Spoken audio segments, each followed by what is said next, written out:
Good evening. I am Rahul Bhosle.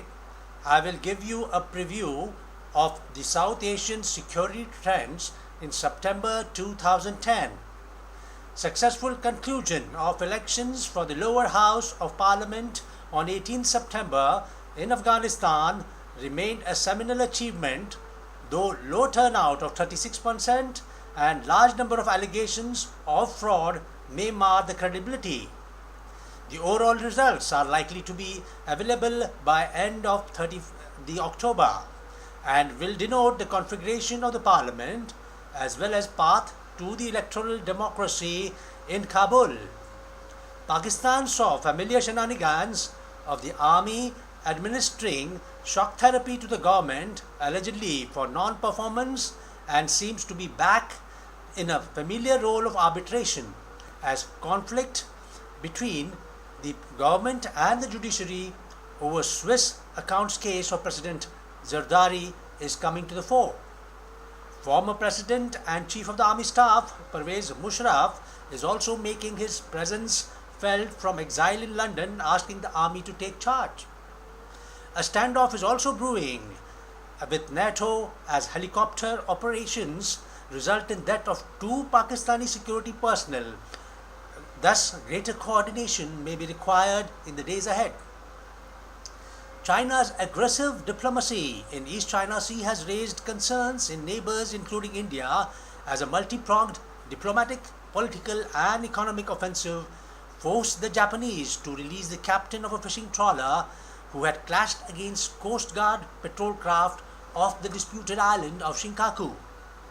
The election process in Myanmar has begun formally with the military junta supported Union Solidarity and Development Party USDP expected to sweep the elections with National Union Party UNP likely to be in second place.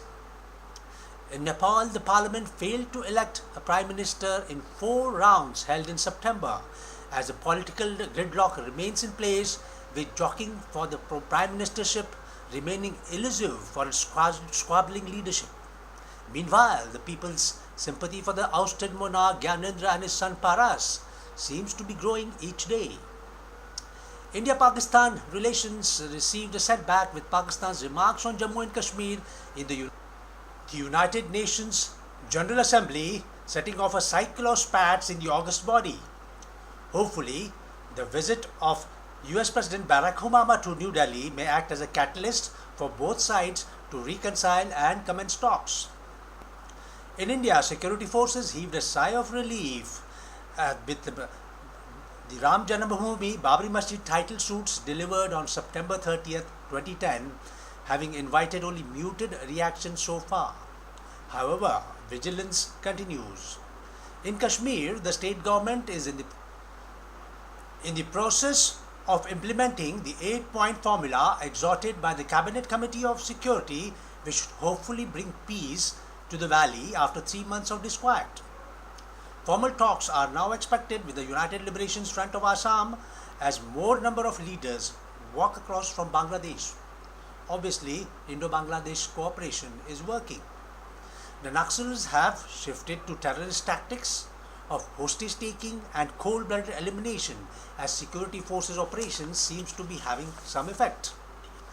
Security at the Commonwealth Games in New Delhi will remain a key concern not just for India but the 70+ participating countries, with many reports of possible strikes by the Lashkar-e-Taiba and Indian Mujahideen. India's capacity to terror-proof such events is thus on test, though the Home Minister Mr. P. Chidambaram is very confident and he says that there is no existing terrorist threat to the Commonwealth Games.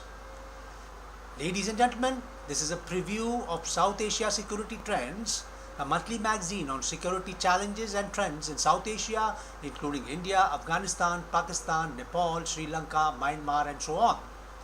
For subscription inquiries, please email to rkbhosle@gmail.com or visit www.security-risk.com. Thank you for your attention.